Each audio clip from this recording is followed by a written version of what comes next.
Chennai shopping mall Aadi blockbuster KG sale. KG చీరల ప్రారంభ ధర కేవలం 150 రూపాయలు మాత్రమే. కొన్ని ప్రత్యేక చీరలపై రెండవ చీర కేవలం 9 రూపాయలకే సొంతం చేసుకోండి.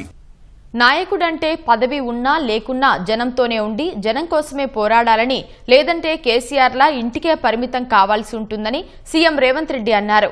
శనివారం సాయంత్రం మీడియాతో ఇష్టాగోష్ఠిగా మాట్లాడిన సీఎం బీఆర్ఎస్ నాయకులు ఆరోపిస్తున్నట్లు తాను రహస్యంగా ఎక్కడికి వెళ్లలేదని పేర్కొన్నారు. హరీష్ రావు వేరే పార్టీలో చేరేందుకు ఎవరెవరిని కలిశారో తెలుసని సీఎం ఆరోపించారు. కర్ణాటకలో 3 సీఎంలు కలిసి చర్చిస్తే తప్పేంటన్న రేవంత్ రెడ్డి ప్రతిదాన్ని రాజకీయం చేయడమే హరీష్ రావు పనిగా పెట్టుకున్నారని మండిపడ్డారు.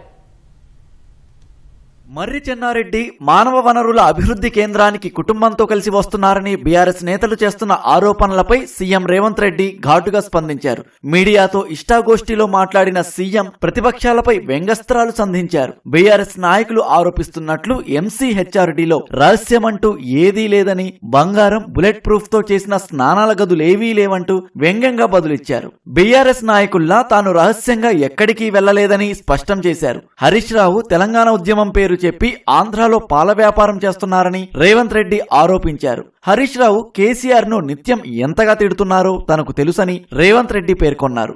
బీఆర్ఎస్ నుంచి వేరే పార్టీలో చేరేందుకు హరీష్ రావు ఎవరెవరిని కలిశారో తెలుసని సీఎం ఆరోపించారు. వాస్తవాలను దాచి ప్రతిదాన్ని రాజకీయం చేయడం, ప్రభుత్వంపై బురద చల్లడమే హరీష్ రావు పనిగా పెట్టుకున్నారని రేవంత్ రెడ్డి మండిపడ్డారు. రాష్ట్రంలో బీఆర్ఎస్ కంటే కాంగ్రెస్ ప్రభుత్వమే ఎక్కువ పథకాలు అమలు చేసిందని సీఎం రేవంత్ రెడ్డి స్పష్టం చేశారు. 10 ఏళ్ల కేసీఆర్ పాలనలో అమలు చేసిన ఏ పథకాన్ని తమ ప్రభుత్వం ఆపలేదని తెలిపారు. గతంలో దళిత బంధు పథకాన్ని ఎక్కడ అమలు చేశారో చెప్పాలని బీఆర్ఎస్ నేతలను డిమాండ్ చేశారు. 10 ఏళ్లలో అన్ని వర్గాలకు బకాయిలు పెట్టారని ఆరోపించారు. తమ ప్రభుత్వంలో ఎటువంటి బకాయిలు లేకుండా దశలవారీగా నిధులు చెల్లిస్తుంటే ఓర్వలేకపోతున్నారని మండిపడ్డారు. కర్ణాటకలో తుంగభద్ర డ్యాం గేట్లు ప్రారంభానికి వెళ్లినప్పుడు రహస్యంగా చర్చలేవీ జరగలేదన్న రేవంత్ కేంద్ర జలశక్తి మంత్రిత్వ శాఖ ప్రోటోకాల్లో భాగంగానే అక్కడకు వెళ్లినట్లు స్పష్టం చేశారు. చంద్రబాబుతో చర్చలు బయట పెట్టాలన్న హరీష్ రావు వ్యాఖ్యలపై స్పందించిన సీఎం ప్రగతి భవన్ లో నాటి సీఎం జగన్, కేసీఆర్ ఎలాంటి చర్చలు చేశారో నీటిపారుదల శాఖ మంత్రిగా హరీష్ రావుకి తెలియదా అని బదులిచ్చారు. టీటీడీ తరహాలో యాదగిరిగుట్ట దేవస్థానానికి ట్రస్ట్ బోర్డు ఏర్పాటు చేస్తే రాద్ధాంతం చేస్తున్నారని మండిపడ్డారు. టీటీడీతో పాటు దేశంలోని పలు పుణ్యక్షేత్రాల్లో ఇతర రాష్ట్రాల వారు సభ్యులుగా లేరా అని ప్రశ్నించారు.